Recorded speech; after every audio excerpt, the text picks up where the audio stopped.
right away, the feeling when it shifts from waking up and running feels like an obligation rather than an opportunity, and it's no longer a choice, it's something you have to do. I think that's a very early sign of burnout. Also, had to realize I felt that everybody cared what my results were and what I was going to do. In reality, and this is a good reality. Reality is nobody cares. The obligation coupled with the idea that I felt pressure from outside pressure coming in. Those are really early signs of burnout that I continued to live into when I transitioned to the trails. I thought the trails would relieve me of that, but I didn't put in the upfront work of really honing in on those two early signs of burnout. So back to when I was crewing Canyons 100K. This is the second year that I've been at Canyons 100K, not running, just crewing or being around people there. And I drove up there with Obi and we crewed Adam, and Adam ended up winning. And I also had seen during that crew time some of my Santa Barbara friends running it and just like having a great time. They were eating quesadillas. They were just like having a great, good old grand time ultra running. We were driving back from Auburn. It was like a 5-hour drive. And I remember I didn't turn on any podcast, any music. It was just me and Obi. And I was just driving and I felt like there's a feeling in my stomach and I'm not sure what it is. And so I like really just sat and like thought about it for the hours of the drive. For the first time in several months, I had missed something about running. It wasn't that I wanted to go out there and win 100K. It wasn't that I, wanted to break a personal best or really wanted to train again. It was really the people. Hey guys, welcome to the Run Free podcast, where we talk about our holistic approach to coaching using our holistic 5 principles. Today we're talking with Coach Courtney Barnes about her journey as a professional track athlete, turned trail runner, retired, and now back from retirement. Courtney has a lot of interesting insight in how we can live happy, healthy lives as we pursue our goals as runners. I'm your host, Chad Hall, and this is the Run Free podcast. All right, Courtney, welcome back to the podcast. This is your second time on with us, and I know Jay and I are excited to talk to you about updates on life and what's been going on. I think the last time we left off with you, you were getting into trail running, kind of coming from the track scene, starting that process, and you and Ryan talked a lot about how running integrates into your lifestyle and how those things interact with each other. So fill us in a little bit. What have you been up to for the last few years? Yeah, awesome. Well, I'm super pumped to be here and fill in some of the gaps and continue on this horrendously amazing saga of what is running in my life. But past few years, yeah, I think when we last touched base, I was getting into the trail scene, kind of had a little bit of a burnout mentally and physically from the track, and found myself like at so much comfort and love and joy in the trails and really wanting to explore that side of things. And so I really just jumped like full into that. And I jumped into a little bit of ultra stuff, a little bit of mountain fast racing, and just tried to test, out my strengths and weaknesses and figure out what I was good at or what I wasn't good at. And in the middle of all that, I had to move physically. My husband Evan and I moved from Flagstaff, Arizona to Santa Barbara, California.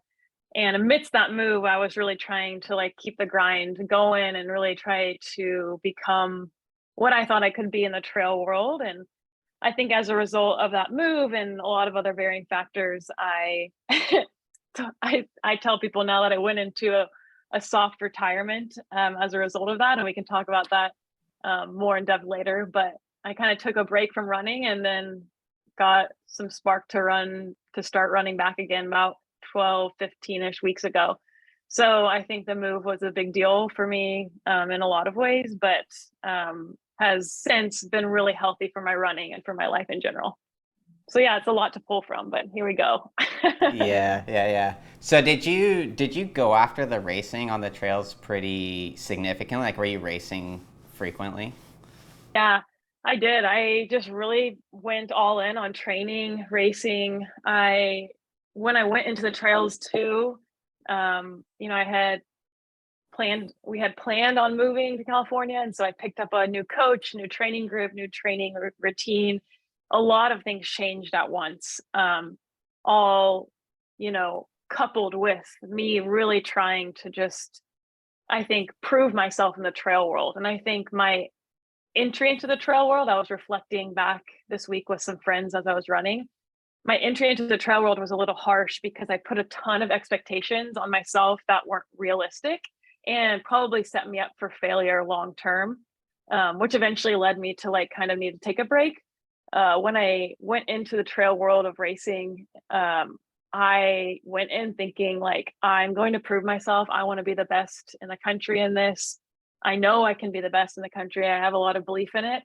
But I think by me doing that and not allowing a natural progression and not allowing me to love it, I think really set me up for some harsh realities of if I had a bad race, I was like, who am I? Why am I doing this? And so I kind of got back into the mindset of where I was racing on the track professionally of like, if I'm not winning, what is the point of this? Why am I training so hard for this if I'm not, you know, the one crossing the finish line first, and having those results that I thought I could achieve right away. Yeah, it's interesting. I feel like that transition to trails, like, because I've dabbled in this a little bit, where, training on trails, a lot of your miles are a little bit slower. Like, there's time to kind of enjoy, like, your surroundings.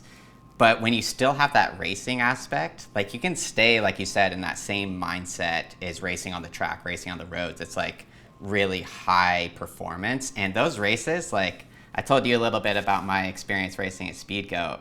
It was hard. Like, that was not at all easy. Like, you were grinding for a long time. So what were your expectations? Like, did you feel like the transition to trails at all, you wanted your mindset around running to change?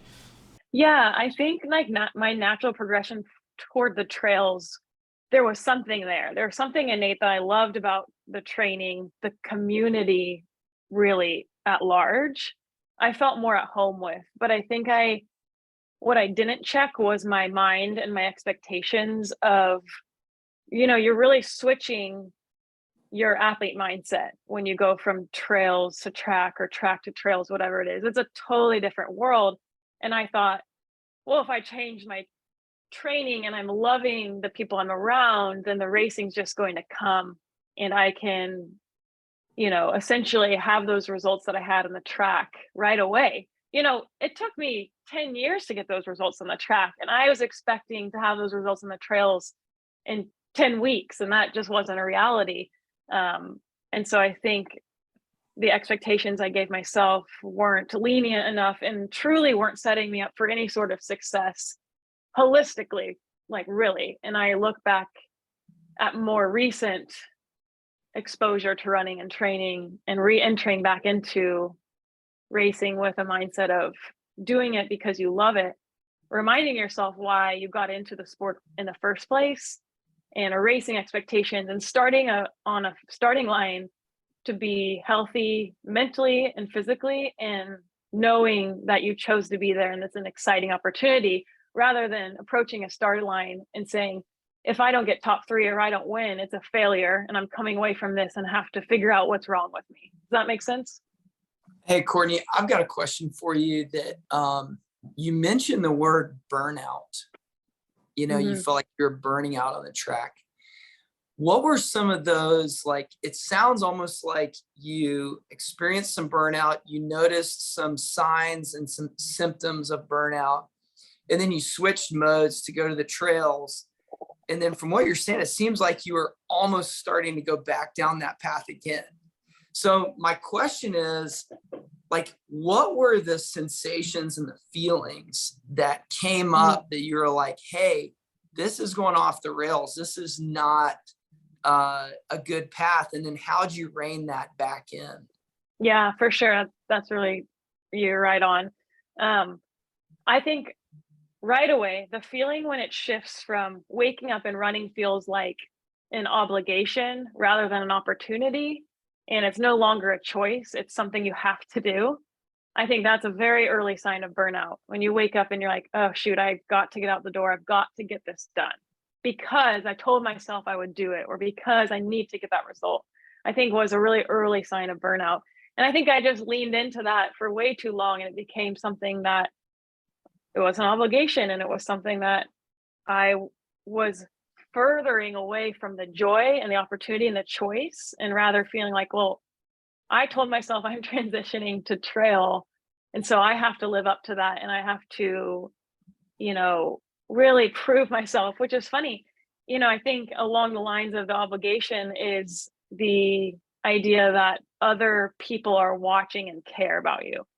And that's a really tricky subject to go down. And, I could talk forever on that. But I also had to realize I felt that everybody cared what my results were and what I was going to do. In reality, and this is a good reality. The reality is nobody cares whether you're first or you're last, whether you're running or you're not. And so I think, the obligation coupled with the idea that I felt pressure from outside pressure coming in. Those were really early signs of burnout that I continued to live into when I transitioned to the trails. I thought the trails would relieve me of that. And it was almost like, I need to get out of the track world, so I'm going to transition here. But I didn't put in the upfront work of really honing in on those two early signs of burnout. And so fast forward, I competed on the trails for about a year and then didn't ever address those problems. Those problems for me needed to be addressed by some serious time away and some like really harsh realities of like really living into like, okay, nobody is telling you to do this. Who has been telling you to do this? Where are these expectations coming from? Why do you feel like you're failing every time you do something? And so how I was relieved of that burnout was exactly that. I took 8 months off of running. And I think it really was able to allow my narrow vision to be broadened and see, oh, who I am, like in reality in this world. There's so much more. My mantra all the time is I'm more than just a runner. And I say that all the time, but I also get super narrow visioned. I say that because I think it's one of my biggest struggles is that identity and only finding it in one aspect of life or sport, whatever that is.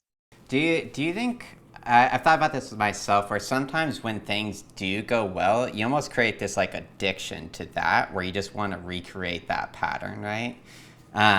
Do you think that's where that starts, like that kind of like where we start to wrap our identity in our running and our performance with running? Yeah, that's so true. I totally relate with that. Like you have these highs of these really great performances or really great training blocks or really great experiences, whatever it is. And then you come off of those and you try to just recreate that. But you forget about all of the steps leading up to that. You forget about all the work you put in, like, yeah, sure, workouts or a training plan. You forget about that work, but you also forget about the work mentally that led you to that. Like, what were you doing to relieve yourself of that pressure? Or what were you doing to find balance in your day-to-day life? Or how were you starting your days or ending your days or meditating or praying, whatever it was? You forgot about that other side that you probably had that led you to that success and why that was so successful. And I think my experience at Trans Rockies just 2 weeks ago was a really great opportunity for me to start from scratch and really work on the day-to-day mental internal game and choosing running as an opportunity rather than an obligation, and reminding myself that each day, and then to see what the result was with that. I think I finally was able to like rekindle some of that feeling, and that's really special, I think, because that's what keeps you loving the sport, and it reminds you of why you fell in love with it in the first place. Yeah, totally. I think that like so when I was cycling a bunch, there's this thing that would happen where if I'd done a climb, or if I was doing a climb for the very first time, zero expectation about what my performance on that climb would be, it would usually sometimes that'd be my best performance, because then every time after that, I'd be looking at my splits where I was at certain parts. And I think we do that all the time, where like sometimes that first breakout performance you have probably came because you didn't have that high of expectations and you were actually like running with some amount of freedom, right? And then after that, we get kind of strapped to like, I got to keep progressing. I want to keep this pattern going. So did you feel like, I guess that I want to get to like you took 8 months off of running. You just like made this decision, I need a break away from it, right? And then so what was the significant, like how did that decision process go? And then what was it like coming back to running from that? Yeah, totally. I mean, you nailed it with the expectation stuff. Like, and that's why, currently I'm like on this addiction of like, let's see what else I can do that I've never done, because I love the idea of entering into something with no expectations. And I think that's really keeps me healthy and excited. But yeah, as far as the soft retirement goes, it was last October, so almost a year ago, crazy enough. I had raced a Spartan US Trail Championship in Fayetteville, Arkansas, and I had a great race. I won the race. I ran really well. And I woke up the next morning and I was literally as simple as I woke up and I was like, I don't want to run anymore. And I think, it can be really simplified in that moment, but looking back, I think I was ready for something. I was ready for some time away. I was ready for myself to take a step into the uncomfortable and to challenge myself without running. So I think it was a long time coming. I wasn't necessarily like leading into the race thinking, oh, I'm going to retire after this, or, oh, like I'm feeling really like tired body wise or fatigued, whatever. It really wasn't. Like I had had a string of bad races last fall, and then I had this really good redeeming race at the Spartan race, and I came off of that just really uninterested in training, not wanting to compete anymore, kind of tired of the comparison to others, and tired of like all the expectations I set on myself. And so I woke up and my mom had come and traveled with me because I'm from the Midwest, and I just told her, like, I'm just not going to run anymore. And she's like, oh, okay, yeah, sure. We'll see you, we'll see you in a week back. I came back to Santa Barbara. I told my coach, I told Evan, same exact thing. Like, cool. Yeah, we'll see you in 2 weeks. Like, great. Have your fun 2 weeks, whatever. 2 weeks comes around and, here I am not wanting to get off the couch to go on a run. I'm like, hey, look at me. I'm still not running, and through that time, I set myself with no expectations in my break again. So I wasn't like, I'm going to take 2 weeks off and then reevaluate. I said, I'm just going to stop running and I'll start running if I ever want to again, but I just am done competing for now. And I ended up getting involved with like other types of sports. I got really into yoga and was doing that once a day at least. I have a yoga studio that I can walk to, and I just got really into that. I got really into just other things, taking really long walks with my dog, something I hadn't been doing in the past, or going on 1 to 2 mile runs with the dog just to wear him out, going up and hiking the mountains, whatever it was other things that weren't running that I just, of course, you're going to fill your time somewhere, right? You spend 20 hours a week running and recovering or whatever. You're going to find some way to fill that time. So it wasn't just like, oh, just launched into, my job and then didn't fill that time. I was able to do other things and connect with the community. I think because I'm such a community driven person, and that's what maybe drew me to running in the first place and continues to draw me back is the community. I had to find that community elsewhere. And so I did, with several other places, and I had time to, volunteer a little bit with a local college team and to mentor some college students in their running, and just being able to fill time getting back to that community. And all the while, everyone along the way is like, oh, you still getting that itch? You're getting ready to get back into it. And every time, nope. And, Evan was just shocked. He's like, I still can't believe you're not running. It's so interesting. And I'm like, yeah, well, it's just who I am now. And so that was a long time, for me. It was probably definitely the longest break I've had of running since I was, I don't know, 13 years old, which is crazy. And so it was a long time coming. And then, kind of got back into it by a series of events. But if we want to talk more about the break, I'm happy to. Hey, I have a question about the break. And Yeah. This is related to you and Evan. Like, so I think that's so interesting that you took 8 months, and he was like, wow, I'm so surprised that you're not running, because your identity, as far as he's known you, has been as a runner. And so I wonder, like, just thinking, and I may be putting words in your mouth, but it seems like that would actually be a good thing for you guys' relationship, because you're like, hey, I'm not a runner and he still likes me. Yeah, that's so funny because like right when I finished talking, I was like, oh, I should have mentioned that. You were right on. One, he was sad a little bit though, because he's like, I'm sad because I love supporting you.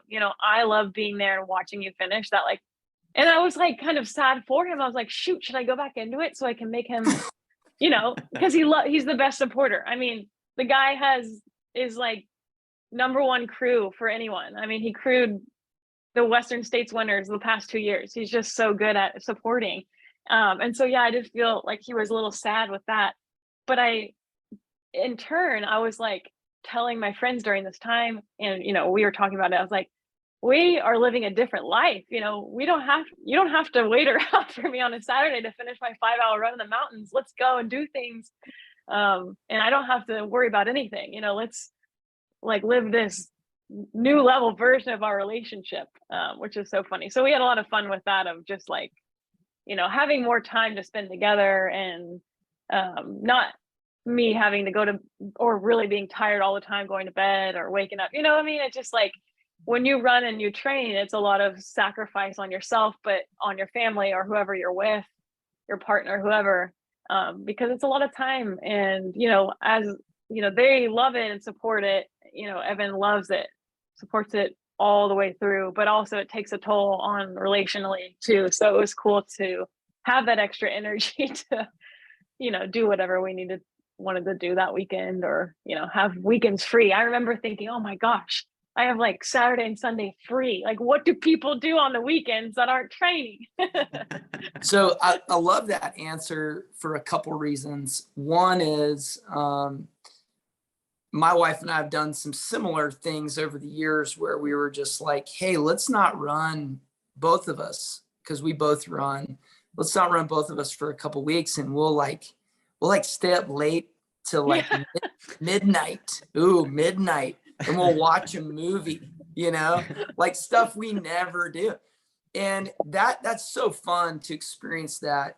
And the other thing that I think is so fun about this conversation is to hear the mental process of elite, professional, dedicated athletes, and know, hey, the weekend warriors, the people that we're coaching that are not Olympic caliber athletes, that run 3 to 4 days a week, that you and we and Chad, all of us experience the same like mental struggles and processes. And there is a time to take a break and a time to come back. And I just love that idea of like pulling back the curtain of your life and getting to see like those struggles and pick out personally, like, oh yeah, I identify with that one. Oh yeah, I've done that one before. I just think that's so freeing for everyone to be able to hear. Yeah, for sure. I think I also made a mindset shift, and like thinking like time wise, I was always thinking within this season, like how can I become the best this season? And I wasn't thinking, how can I be the best in 5 or 10 years, or really, best person too, of course. But like in my training, I was so caught up in like that instant gratification, and I couldn't have any patience. And I thought, and I think even when I stopped running, I was like, I'm never going to get back into it, because this was my one chance. And I went and I crewed the Canyons 100K, Adam Peterman. I crewed him, and during that crew weekend, I was around all these ultra people. It was like my first entry back into the running world after some months away. And I had like 4 people say, oh, what are you training for? And I said, oh, I'm retired. And they all looked at me and they go, oh, okay, well, how old are you? That's a little early for retirement, don't you think? And I was like, well, I'm 27. I've been doing it for a while. Come on, But it's so true. I wasn't ever thinking like, this is a sport in a community that people do long term, and people are having their best experiences when in their mid 30s, mid 40s, 50s. And it's really cool to see that. And I just was so caught up in that instant gratification of like, I need to have results now or else it's not for me, or why do it? So I don't know where I was starting with that, but yeah, time wise, long term. Yeah. And that's something I say to all my athletes getting started is like, I'm about consistency over time. Like, it's not just about this season, it's a long-term plan. I think people across the board struggle with that. I think we're so just want to see pretty instant gratification. And I've been listening to the Huberman Lab podcast a lot, which I know, Jay, you like that one too. And he talked about this thing within strength training, and it, is applicable to endurance training as well. But like, we talk about, say, like increasing your mileage by 10%, right? And I think I've always had a tendency to want to jump further down the line and make bigger jumps. Like, how much can I get away with increasing my mileage? How much can I get away with increasing, my threshold running? And he was saying, you want to actually try to get as much adaptation out of a little increase as you can. So you kind of like milk that increase as much as you possibly can, because physiologically you're getting a response by increasing a certain amount. So I like that switch of that mindset of like, I'm not trying to jump far down the line. I'm actually shorting myself if I do that. I want to try to milk every little bit I can along the way. And you get this mindset of like slow progress. Mm-hmm. Yeah. And I'll tell you, Chad, from someone who is a little bit older than you guys, not a ton, but man, that is the way. And Courtney, you know this from coaching, just older athletes, and Chad, you do too. Like, that is definitely the way as you get older. Like, man, if I go run 100 miles in a week, which I used to be able to do, in high school after running 50, I could go 100 and I was fine, or college. Man, if I do that now, everything falls apart. And it's not even necessary to do it now. Like, because those small incremental changes still are giving me a stimulus.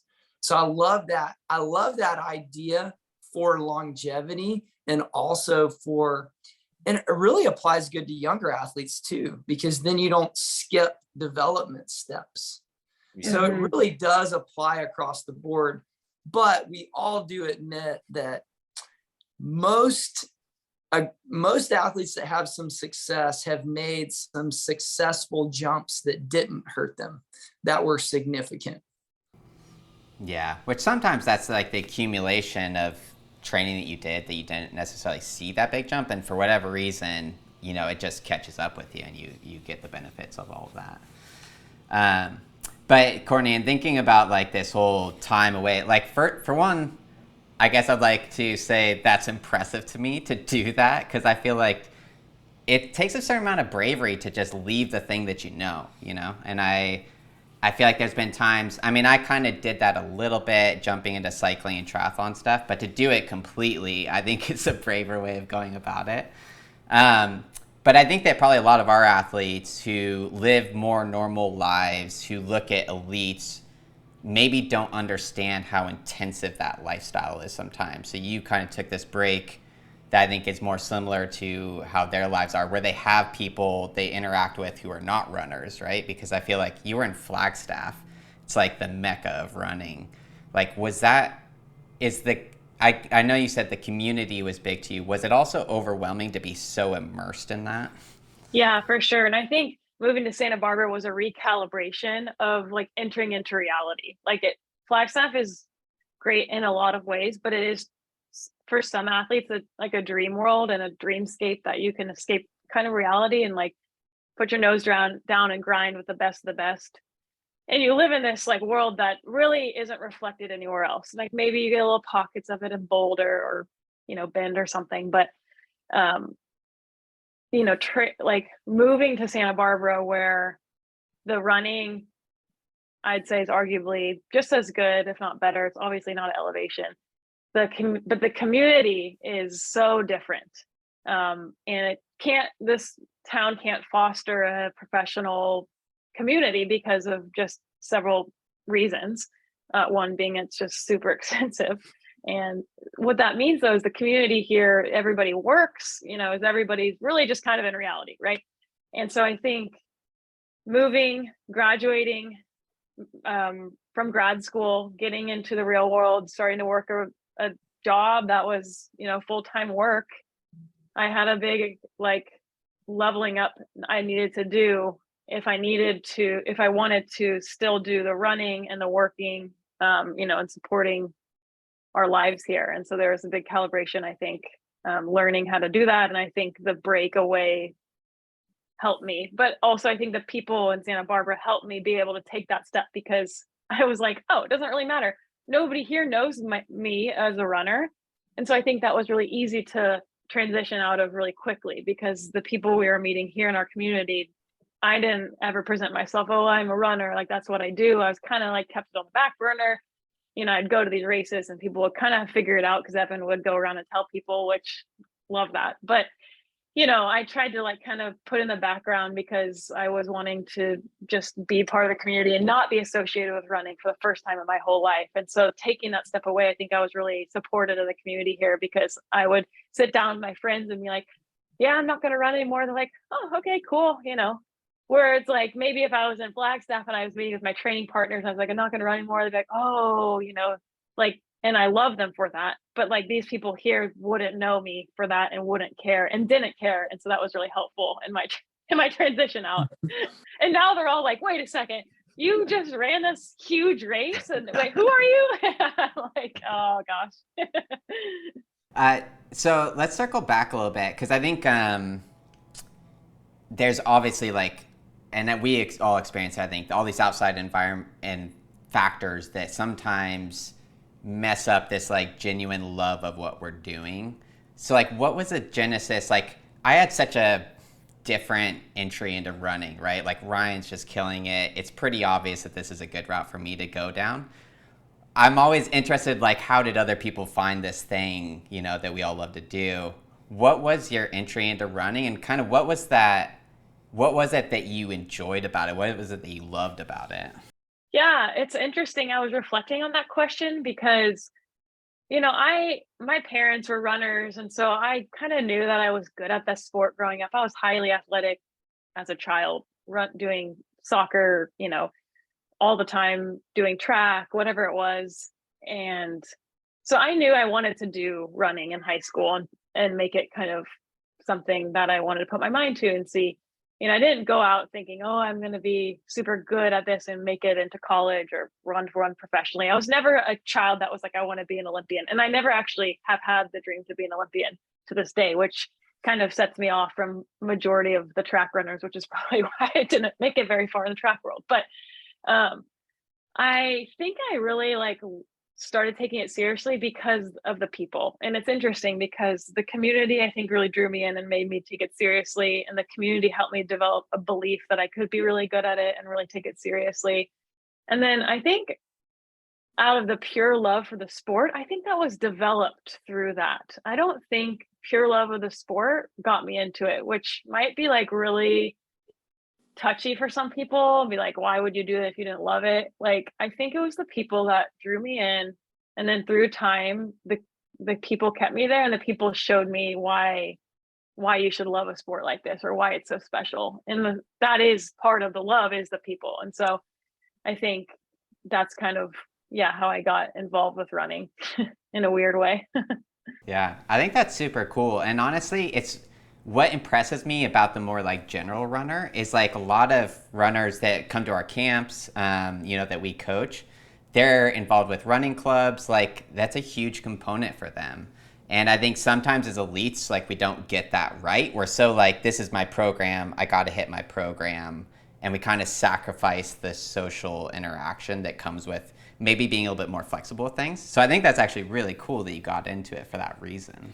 Yeah, and on top of that, I always felt like the professionals I was training and running with in the track road world, they were always like, oh, I've always loved the sport. I love waking up doing long runs. I love doing tempos. And I always felt like a black sheep in that. I was like, do I just not belong here? Or, I love it because I get to show up and have a good time with my friends, or like I get to go and run the Grand Canyon with a group of women and just like suffer together. And like, if it was me alone, it wouldn't be fun, And so Yeah, I think that is interesting, especially for the mass group of runners, really, is you get pulled into it from the people, not really because running 10 miles sounds super fun after never running before. Yeah. I remember you saying something on Ryan's when the podcast you did with Ryan. I think you said that it became kind of lonely with at least the running on the track scene. What kind of brought about that loneliness in the training? For sure. I had a really great team component in college, and I think we worked really hard to have a really great team culture. And I think team culture in running is like really polarizing. You can have a really awesome team culture and it can make every athlete their best self, but I think you can also have a sour team culture and it makes everybody their worst selves and feel really isolated. And I think I just kind of got caught in that, and I just don't think the culture was right for me in Flagstaff necessarily. I think it was just really cutthroat of like, hey, we're here to run and only run. And I think that was really isolating for me because I was there pursuing, my career, trying to get a graduate degree at the same time and teach and be part of the college in Flagstaff, but also doing running. And I think that was isolating because I wanted more of a holistic community. But I felt like I was always that like tug with only being a runner. And so I think that in itself was isolating. Yeah, and I just wasn't enjoying myself to really the potential I now know I could enjoy myself with the sport. So I think it just wasn't very fun. At some point, it became not fun. I mean, there was fun parts, of course, but Yeah. Yeah, it's hard. I feel like if your surroundings are really everybody's like too similar and everyone's like so just driven for this one thing, it can really just I feel like get out of whack. And I'm interested to hear about your guys' experience with coaching because I feel like for me, coaching brought this like community of my athletes, the greater context of Run Free and the athletes that we have. And a lot of times, man, like I said, they teach me lessons as well, right? Because they're more immersed in like sometimes a less obsessive lifestyle, right? Because I can definitely fall into that. And we were at camp and we had a little internal competition on who could have the most of their athletes at camp. And Courtney blew everybody away. And it was so cool. Like your athletes loved you. Like that was so amazing to just like as somebody who's like with Run Free from the beginning, like I felt so proud of that to like just hear these like glowing reports, you know. So what's been the coaching aspect for you? Like, has that brought kind of a similar thing to your life as well? yeah, absolutely. And I developed that coaching side of me in Flagstaff because during that time I was like, okay, I'm around all these professionals, but like I feel like I have a lot of experience that I can offer the general runner, at least starting mentally and then develop like specific coaching skills. But I had felt like I'd gone through a lot of different, highs and lows to be able to offer that. And so, yeah, I think my entry into coaching was just a way to connect with the community at large and to just be reminded, like you said, of that balance. I think every day my athletes teach me more than I teach them. And it's just such a good reminder of really the sport in its purest form. I have athletes from a variety of stages and they are just doing really absolutely epic things that they didn't even think they could do at this age or at this stage in their life. And I want to be their number one fan because I know how cool it is to have people be your number one fans. And like, if I can give that back to them, then that's so rewarding to see them go and pursue things that they thought were challenging or they thought their body could never do. And so I feel like I'm a coach that really values the athlete as a person before runner. And I always make sure to tell an athlete that on my, first kind of point of contact with them is like, you have these goals and the only way you're going to get them is if we can make you the best version of yourself in your life. And like, we need to work your life around the goals, not your goals around or we need to be able to cater to the goals in a way that best suits you rather than like making your life all for this certain goal. We don't want to compromise you as a mom or a dad or a brother or sister or a daughter, whatever it is, or in your career. And I think that resonates really well with a lot of athletes because they're like, oh, I didn't know that was a good outlook on things. Like every other coach I've worked with is like, hey, okay, you want to run 340 in the marathon? Okay, this is usually how it goes. We need to make sure we're doing this, and this.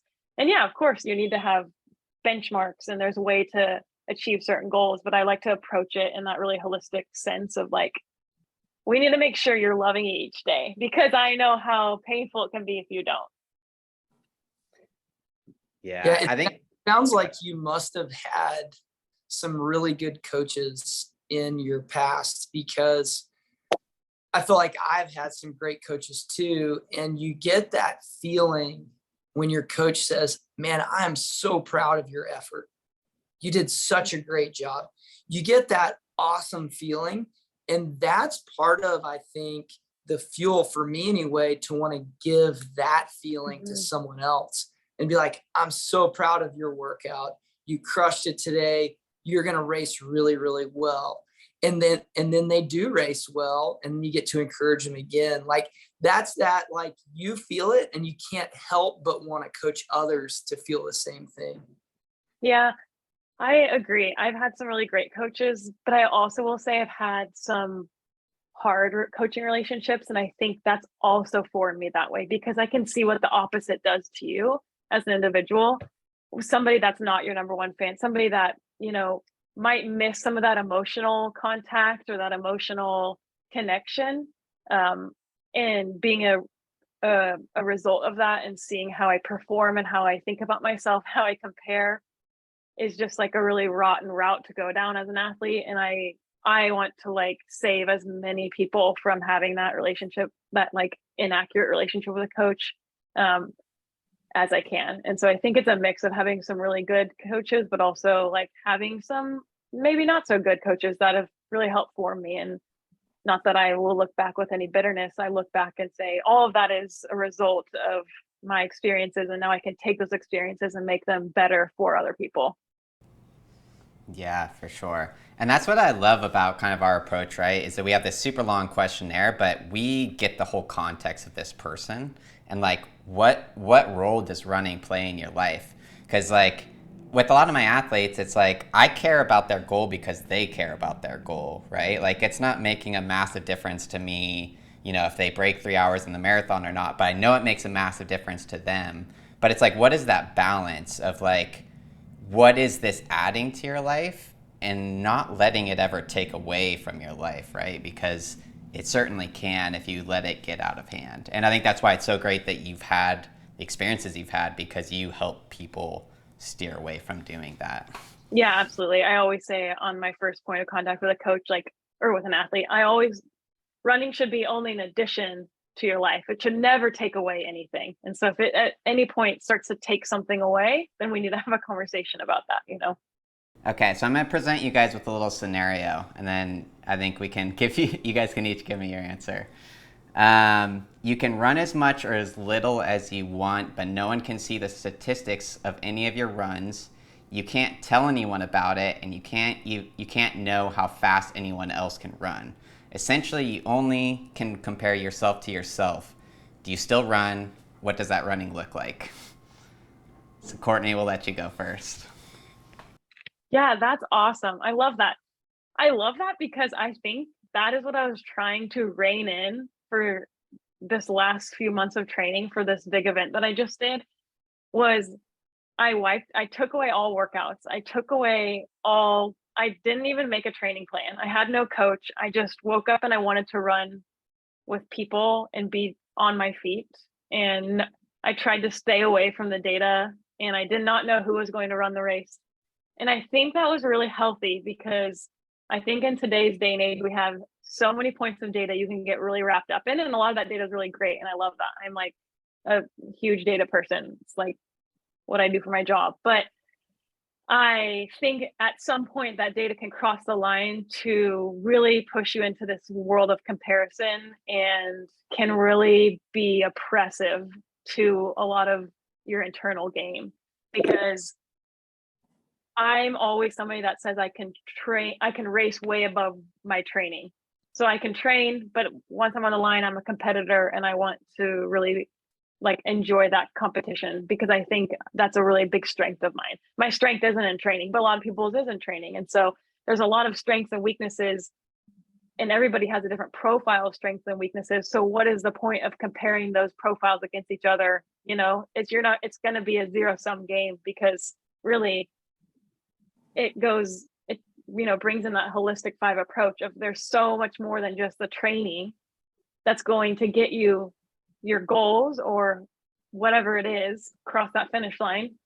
And I think to stay away from the data was really refreshing for me in this part of my life. So that's how I'd answer that. I don't know if it answers it at all, but so did you post stuff on Strava? Like were you like interactive in terms of kind of people being able to engage with your running? Yeah, so when I soft-retired, I actually deleted Strava, Instagram. I went off social media entirely for that break. The trail committee thought you died. I would get some text messages from people. They're like, "Hey, are you doing okay?" I'm like, "I'm thriving." But then once I started training back, I really had to be aware of that and know how free I was without it, and how awesome that experience was to delete all of those social media capabilities. And when I started training, I reintegrated Strava. So I did redo that and had that, and I unfollowed. This is so shameless plug. Here I go. I unfollowed like 400 people, because I wanted just it to be my community of people that made me a better person. And I didn't want to open my Strava and see someone and freak out, "Oh my gosh, they're running this and I'm not doing that." So it's only the people I'm surrounding myself with each day. So I made sure of entering back into that in a healthy way. And then like a week or 2 before Trans Rockies, I reactivated my Instagram and did the same thing. I did a clean sweep and I unfollowed like 300 people. And I was like, I just want the people that I feel like I'm supported by on a daily basis, and I have good thoughts when I see their things. I don't want anything to be comparison. And so I really entered back into it cautiously, because I knew how harmful that could be for me in my training and for racing, whatever it was. And so, that's kind of how my last year of social media has been. I'm back in on the game, but in a different way, in a very healthy way. And I love it. Yeah, that's so cool, because I feel like most things, right, can be used strategically, where it can go either direction. I think a lot of times we either want to say something's good or bad, where it's like actually just how you use it. And so, so that's cool that you've kind of figured out how to navigate that well, because I definitely an extreme person. I just want to either like never do it all the time, like but now that middle path, that's the best way usually, right? So Jay, what's your answer? All right, ask me the question again, because I want to hear it. Okay. So essentially, I'll run back through it. Okay, so there's a scenario. You can run as much or as little as you want, but no one can see the statistics of any of your runs. Which, Jay, I don't even know if are you on Strava? No one can see your statistics anyways. I just use Training Peaks and let my coach see it. That's it. Okay, so you might already be doing this, so we already know the answer. On that one, yeah. He's good. Okay, but this is the other part. You can't know how fast anyone else can run. Essentially, you can only compare yourself to yourself. Do you still run, and what does your running look like? So I love following like the elite world. And I followed the elite world because I think it's super cool to watch Ingebrigtsen run 3:57 for the last mile of 5K. I mean, that is stinking cool. Yeah, it is cool. And then I follow my athlete. I do zero in between. Like I like following like what the world's best do, and then trying to emulate that down with my athletes. And then I also follow, so there was nothing about other coaches in there. That would be the sticking point for me. Like I've got a bunch of other coaches that I call all the time and just like hash out new ideas, like talk about what they've learned. Like I'm totally a student of coaching. In fact, Irv Ray, when he was coaching you guys, I was writing him with paper and pen. We were letter buddies about training. We would write each other back and forth, and he was so cool to do that with me. And I even, you remember Arthur Lydiard, the father of distance running? I wrote Arthur Lydiard, and Arthur Lydiard wrote back 10 or 12 times. I've got his letters. So that's my thing. I don't necessarily care about like what other athletes are doing except for the elites. And I'll answer the second part of the question this way. So I've told my wife so many times, I've been like, hey, if the world ends and I'm the last one on earth, I'm still going to do the same routine I do every day. I get up, I'm going to have my tea, I'm going to sit and read a little bit, and then I'm going to go for a run.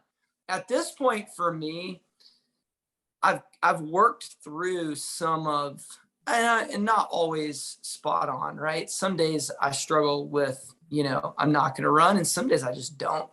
And that's fine. But I've worked through a lot of that to where I love getting out in the woods, and I do love that sensation and that feeling. But like 90% of my training is in the woods, on trails in the woods, and then the occasional like track workout or tempo. So I would definitely run. I don't even care how fast I'm running, but I would find some epic climbs. That's what I would do. I would do like a bunch of like long uphill runs, and then with like a victory dance at the top. I love that. How many long uphill runs are you doing right now? So there's a 4-mile straight uphill run that we do like at least once a week. And it's single track and forest access roads. That's the longest one we have here. But I don't know, 4 miles is pretty good. That's pretty, depending on the gradient, that's pretty solid. Yeah. What would you how would you answer that? I don't know. It might be more complex for me because like as a cyclist, I got very into Strava, like so much as like trying to set like KOMs on different climbs and stuff. So like there is this aspect of being part of that community and people engaging with what you're doing. And I think the comparison thing more so is why I said that, like you can't know anybody else's times, is like how do I stack up with other people?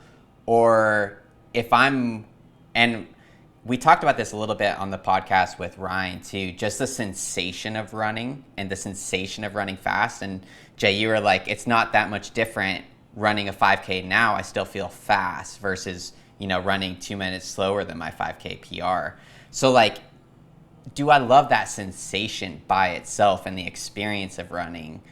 Or do I love running fast for the performance aspect of that, like the time associated with other people can do, or even, and like, I guess even more so, I would like to remove it from even what, like Jay, with your 5K PR, like what I have done, that I can still enjoy a 5K that's slower than my PR just because the run felt good. I felt strong. Like, again, I think that idea of just loving the sensation of running is a really cool one. And I think it's worth pursuing. Mm-hmm. Yeah, that's so true. And like what Jay said about being out in the woods or whatever, like, I feel like so much myself.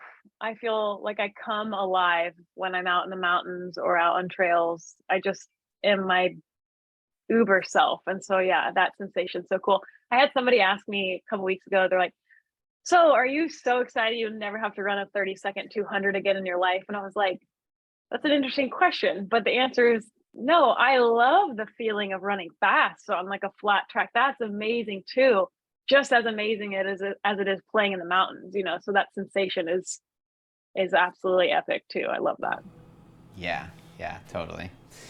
Okay, well, so let's get into a little bit. You just did Trans Rockies. So I know that when we were at camp, you were talking about running a marathon where you just winged it. Your friend was doing it. You signed up like the next day, right? And Ryan was like, what was your time? And I think you refused. You're like, who cares what my time was? I just ran it. So I guess a little bit, you jump back into just like, you changed your mentality around racing, around what you're doing. And even I saw your most recent Instagram post, you're talking about wearing a skirt because you can't take yourself seriously in a skirt, right? So what was it that got you back into the running scene again? Yeah, for sure. So back to when I was crewing Canyon's 100K. This is the second year that I've been at Canyon's 100K, not running, just crewing or being around people there. And it was an awesome event, which if anyone knows, if anyone doesn't know what Canyon's 100K is, it's essentially a 100K that goes the opposite direction from Western States, which Western States Endurance Run is one of the top ultra endurance runs in the world, and especially in the United States. And so it has a great buzz of energy. People, it brings in a ton of elites. And I drove up there with Obi and we crewed Adam, and Adam ended up winning. And I also had seen during that crew time some of my Santa Barbara friends running it and just like having a great time. They were eating quesadillas. They were just like having a great, good old grand time ultra running. And this is before Western States, right? Yeah, this was in April. Because then Peterman comes back and wins Western States this year, which heck yeah, crewed him for both. Yeah, nice. 2 for 2. And so we were driving back from Auburn. It was like a 5-hour drive, and I remember I didn't turn on any podcasts, any music.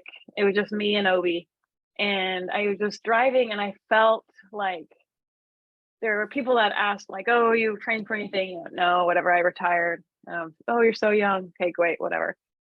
I was driving back and I was like, there's a feeling in my stomach and I'm not sure what it is. And so I like really just sat and like thought about it for the hours of the drive. And for the first time in several months, I had missed something about running. And it wasn't that I wanted to go out there and win 100K. It wasn't that I, wanted to break a personal best or really wanted to train again. It was really the people. So that was like my introduction back into that ultra trail world and just being around people. And I was like, oh man, I really miss these people. And so I came back to Santa Barbara and I had missed, running a lot with the women and some of the men out here that we train with in the mountains. And so I just kind of started to tag along in some of their runs, and I was severely out of running shape, which was great. I would show up and they would do like 20 and I would do like 4. And it was awesome. And, through that, I was just like, cool, I'm just going to keep running like 4 miles a day, just try to be healthy with running and implement it back into my life while still doing these other things. And then I actually got the opportunity I got an email from Under Armour, my previous sponsor, and they sponsored Trans Rockies, and they reached out and were like, would you like a sponsored spot to run Trans Rockies? And I looked into it. It was something that always kind of piqued my interest. And Trans Rockies, for anyone that doesn't know, is a 6-day stage race across the Rocky Mountains. It goes from Buena Vista to Vail, Colorado, 120 miles across 6 days. Essentially, you run a variety between 12 and 25 miles a day, and then you camp, wake up, and do it again, rinse, repeat until you make it to Vail. And 120 miles for me, that was way out of what I was doing. That was way out there. The max mileage I had ever done in my life was 75 miles a week. And so that would have been like huge, something massive. And I saw that email and I thought about it. And, it was one of those things, just as quickly as I had quit running, I was like, well, why not? Why not just sign up for that? I can always not do it, or I can always walk it. And so that was kind of my entry back into things. And so I had signed up for something essentially that was way out of my caliber, way different than anything I've ever done. And I took 12 weeks of running, of like training from day one to the race was 12 weeks. And I came back on Strava during that time, and I entered into it with the idea of this is just something I want to do to finish, because I want to see if I can become strong enough and get my body to that finish line. And that was really my idea of going about training. I had like ideas of I wanted to run at least a few 22 milers or something so I would feel prepared. And there were times in those 12 weeks where I was like, yeah, I'm not going to be able to do this. I'm severely undertrained. The second week back training, I jumped into a road marathon. I had never done a road marathon. And it was because one of my friends had offered to, she was like, can I come stay with you? I'm going to run this road marathon. I was like, oh, we have a road marathon going on. Why don't I just do it? And so the training was really about jumping into things that I was unprepared for and seeing how I responded to that. And I think I loved how I responded to it, because after the road marathon, I went to Crested Butte and did some crazy runs with you guys, and I died. And I came back and I was like, I'm not going to be able to do Trans Rockies. I can't even run or walk at altitude. I was dying the whole time. And so I think it was a lot of just having no expectations other than I wanted to finish and I wanted to have a good time. And so that was each day of my training. That was my goal, was like, remember why you're doing this. You're doing this for a goal to finish and to have fun. And so each day had to be that. And within those 12 weeks, I look back on it after, and I realized about 90% of those runs were with people. Barely any time I was running alone. 90% was with people, probably 95 were up in the mountains, just really playing around up there and like exploring new areas, new trails, dying in some of the heat, finding new water sources, whatever it was, and just being out there and kind of seeing a new version of myself in training. Nice. That's awesome. So then how did the race play out? So the race was, oh man, I now look back on it and I'm thinking this is like top 5 experience in my life. Like literally it was absolutely amazing. I highly recommend anyone doing an event like this. And so day one, I remember thinking, okay, well, I need to really make sure I'm not like getting caught up in the competitive side of things. Like that was really, I had prepared really well and really away from all comparison. And, I wasn't interested in doing well. I was interested in finishing and feeling strong. And so day one, I needed to make sure that don't get caught up in going out and being stupid. Don't do that. Don't convince yourself you've done this good training and then just like blow it all during the race. And so I made sure to go out really slow and just run my own race. And what ended up happening almost every day was I would run my own race for the first 3 to 4 miles. And then I'd kind of, see the race people up there, they went out way too fast or whatever. And we'd start a big climb and I would just be in my zone, jamming away. And what ended up happening was I would catch the lead women each day on the climbs. I think the Santa Barbara trails really prepared me well for the climbing. That they're just massive mountains here that are a hidden gem. I probably shouldn't be saying this because we try to keep it on the down low, but great training for trails and especially anything that's climby and technical. And so I just started powering up all the climbs and, never got to the point where I was like redlining each day. I really made sure I was just like out there enjoying it and having a hard effort, sure, but like not to the point where I was like that would remind me of my past trail racing of like just redlining and then like try to stay on and try to have the wheels stay on and not let go. And so that kind of was how each day went.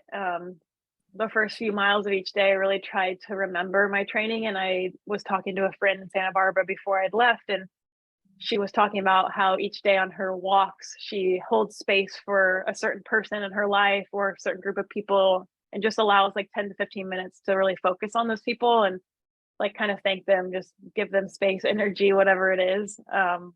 And so I tried to think of people that got me to this place and why I'm here. And so I really was trying to be reflective the first 10 to 15 minutes. And then I think it set the tone for me to just kind of jam out in the trails and just have a good time. I did have some days that I felt like I was erring on the side of being too competitive. And so when I did that, I would plug in my music and listen to big booty mixes, which I don't know if you know what those are, but they're like an hour-long EDM mix that like plays 15 seconds of these like old and new songs. It's like this huge mashup. And it would get my mind off of everything. I'd just be dancing and having a good time. There's some photos of me that some of the photographers got that I'm just like dancing in my own world because I needed to take my mind off of that and be like, you don't need to go and try to like break any records today.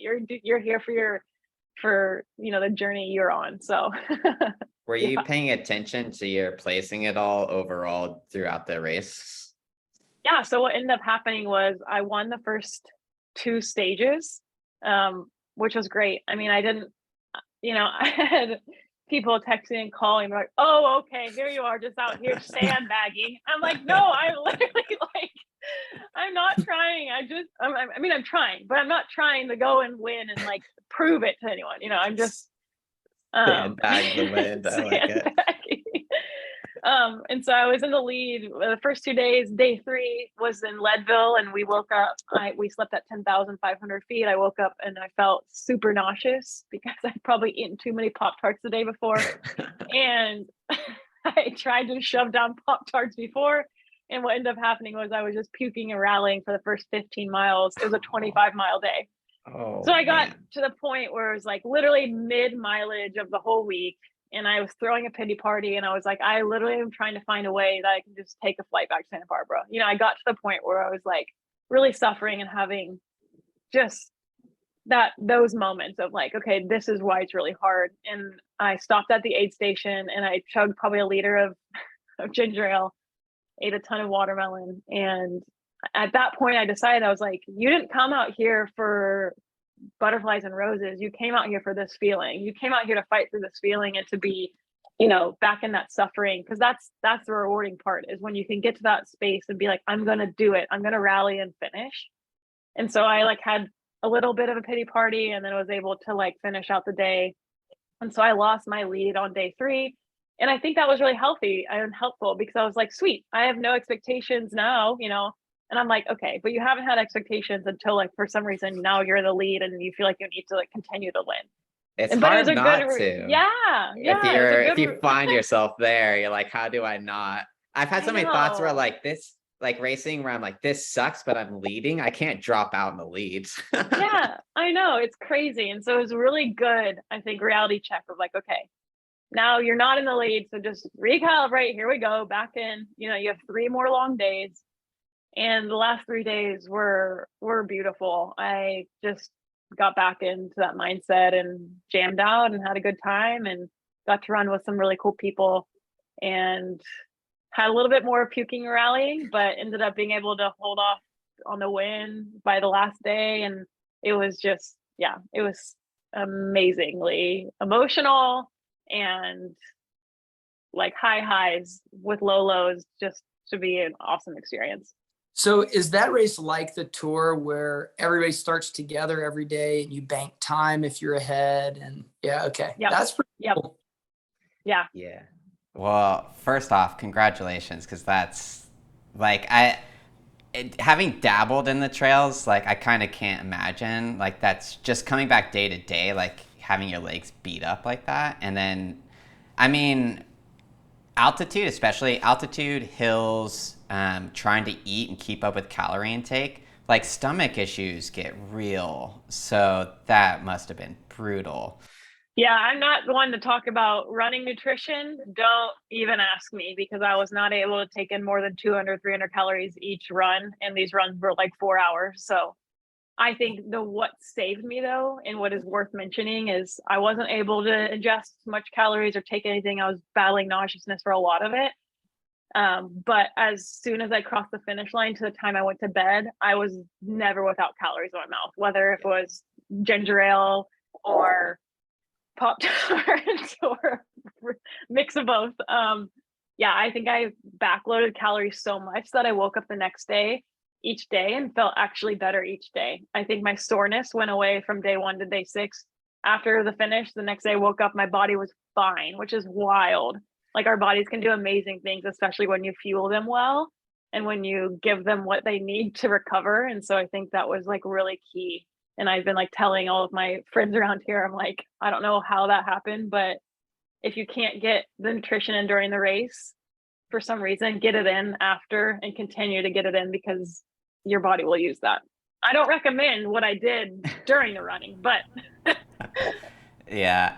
I think people, because like in cycling, you learn that process because you do stage racing. You do learn how to fuel repetitive efforts. Granted, it's not as difficult on your stomach. So I think that's a huge challenge with running. But that said, I think people misidentify fatigue is like not having enough nutrition on board. Because like if you experience these huge drop-offs in your performance, that's probably because you're out of calories, not necessarily just that you have fatigued your muscles and your body overall. Yeah, Ryan said that on several podcasts that most poor performances or workouts are actually poor fueling. Yeah. And if you see that huge drop off, that's usually what that is. You don't just go from, say, if your marathon race pace is 6-minute pace, and then all of a sudden you're running 10-minute pace. That's not normal. That's not a normal fatigue rate, right? Yeah, that's the bonk. Yeah. But Courtney, I think, in proper preparation, did you eat just Pop-Tarts every day for like 6 days straight to make sure your stomach was adequately used to it? Okay, so I tried to eat them for breakfast and dessert. So, you start and end the day in the right ways. Everything in between was just ginger ale. So as a fellow Pop-Tart connoisseur, what's your flavor of choice? Oh, it depends on the mood. I've been getting a lot of these questions recently because I've really outed myself as a Pop-Tart connoisseur on social media. So please give me a follow if you're interested in Pop-Tarts. Last podcast, it was the dinosaur oatmeal, but we're moved on to Pop-Tarts. Oh, okay. Yeah, and we've grown up to Pop-Tarts from dinosaur oatmeal. Yeah, we've matured. And so, yeah, it really depends on the mood. So like the first 3 days, I was really onto the brown sugar Pop-Tarts for the breakfast of choice, and then the double chocolate for the dessert. And then day 3 happened, and it was, big pukey day. And so one of my Under Armour teammates was like, hey, maybe you should switch up the flavor for the next day. So of course, I had my whole backpack of Pop-Tarts that had to be separate from the camp backpack or else they would be crushed and moving from camp to camp. And so I got out my backpack and I had the strawberries. Strawberries was day 4, 5, and 6. That was the key. I needed to change it up. So it totally depends on the mood, time of day, Yeah, you got lots of options there, right? Yeah. Have you tried the Fruit Loops? There's a Fruit Loop Pop-Tart? Try the Fruit Loops. All right. I'll have to be looking into this. How about Annie's pomegranate Pop-Tart? Yeah, that's pretty good. That ranks high. So do the Trader Joe's ones. But, I'm trying to be true to Pop-Tarts because I'm trying to get them to support me in my endurance fueling. That'd be great. That's no off-brand. That's so great. Well, we should wrap things up soon. But Courtney, I love this idea because I think this is such a cool thing, the community that got you in there, that gets you back into it. How do you manage that? Like, what is the best way, like we were talking about, using things strategically? The community can be a negative impact on you or it can be a positive impact. Like, how are you now reintegrating that into your program? Yeah, great question. I think thinking through your community, like being really intentional about who your community is. And so that's something, like I said, I allowed space for that community to come into my race days. Thinking about who you want, like even if that means like writing out a list of your running buddies or your community around and saying like, who makes me a better person, or who inspires me, who motivates me, who gets me out the door to run a 25-mile run. I have a handful of people I'm thinking of when I say that. And so I think understanding who those people are and really like leaning into them. And something I do like each week is kind of like text a bunch of them like, hey, Wednesday run, hey, Tuesday, what do you have? And all these people are on different training plans. And here I am with no training plan, just wanting to run with people. And so I just start getting on all their training plans and doing all their workouts or non-workouts or whatever they are. And so I think having that flexibility and freedom to just be like, I know what motivates me and I know what makes me better. And so I need to seek that out and implement that each day, because I don't remember the last time I've run alone. Truly, I couldn't tell you. I would have to look back at my training log to tell you the last time I did a run alone, because every day I run with people, and I know that keeps me healthy and sane and loving the sport. And so just being intentional each day and how you choose to implement and have your community close. That's super cool. Do you feel like that's kind of like you integrating what got you into the sport, trying to like bring that to your daily training? Yeah, I think so. I think, like I said, the people that are going to encourage and motivate you and make you like feel like yourself instead of people that are going to make you feel like less of yourself. Like you're surrounding yourself with people that I feel like I value balance and other things than running. And so all my runner friends are doing so many other cool things. And so I think that's important to do that. It's also, I think, important to like make cool experiences with your community, like go that extra mile to be like, hey, would you want to do a fast packing camping trip, or would you want to go and do a running retreat or something? I feel like those also like out of the box experiences that are just like different, and you can kind of become a child again. Like I think the Trans Rockies is a place where you can remove yourself from your life, and they market it as big kid summer camp for big kids. Okay. And it's truly that, like, you can remove yourself and be with these people and be a child again and just run free of any pressure or expectation, or, you lose service for a few days and people say, oh, it gets kind of wild, but it's wild because you're just like a bunch of kids in a forest having a good time.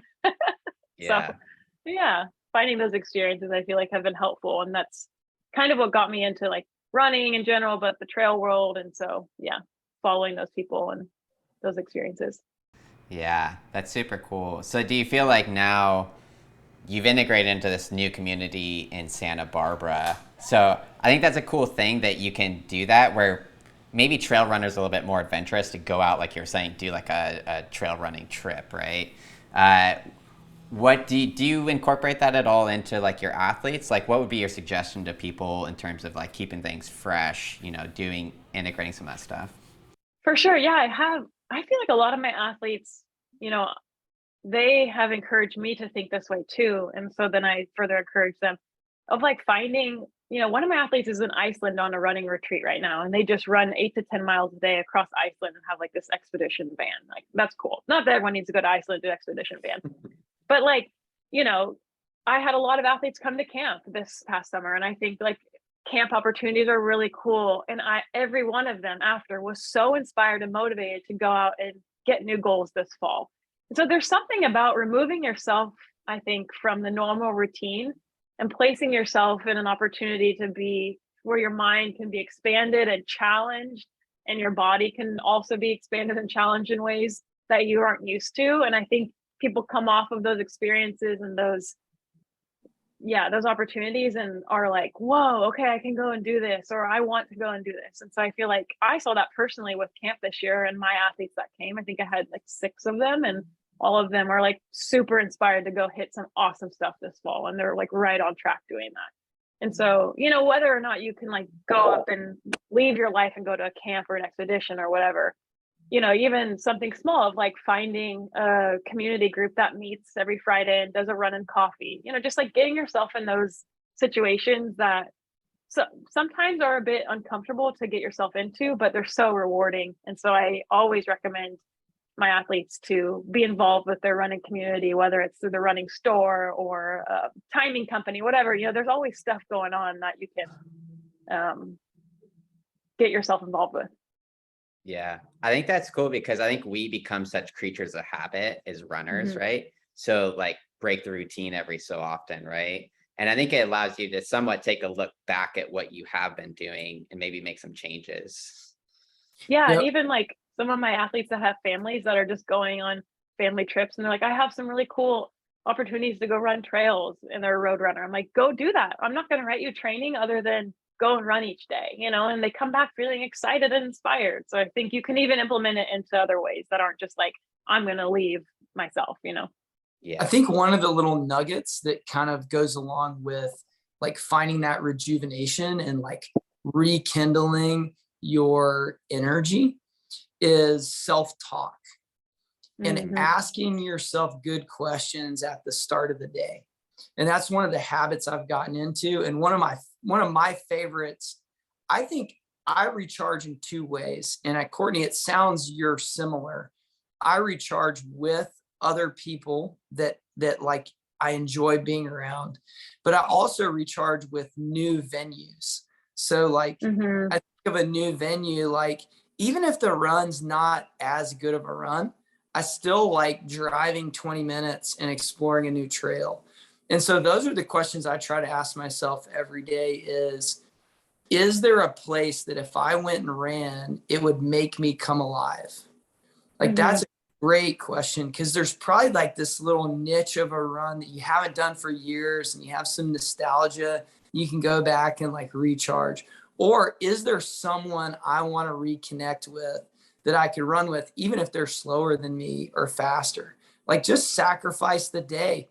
I can run 10-minute pace for a 5-mile run, and that's fine. That, even if I'm training for something and I'm really focused, one run at 10-minute pace is not going to ruin the training. So yeah, I love like self-talk, especially in the morning, like what's going to make me come alive today? And that may change the workout, and that's okay. Yeah. Or like even signing up for a race, going along with that is like signing up for a race that you always thought looked really cool or is in a cool place, or that you never thought, well, I couldn't do that because I'm not good at that. Like, erase all of that talk of I'm not good at that and just go and see how you do with it. Like that's like my new mantra. I'm signing up for these crazy adventures and races in this fall, so unprepared, but I think it's because that part of me has been reignited of, hey, let's go see how you do and enjoy it. And that's the most enjoyable part, is when you can come away and just think, I had a lot of fun. Like, maybe I got last, maybe I won it, but I had a lot of fun, rather than doing the normal, like, okay, well, I do Boston every year, so I'm going to do Boston. Boston's great, but like, what about the Zion Marathon? I don't know, something crazy. So what about 120-mile stage race? Yeah. So what's up next for you?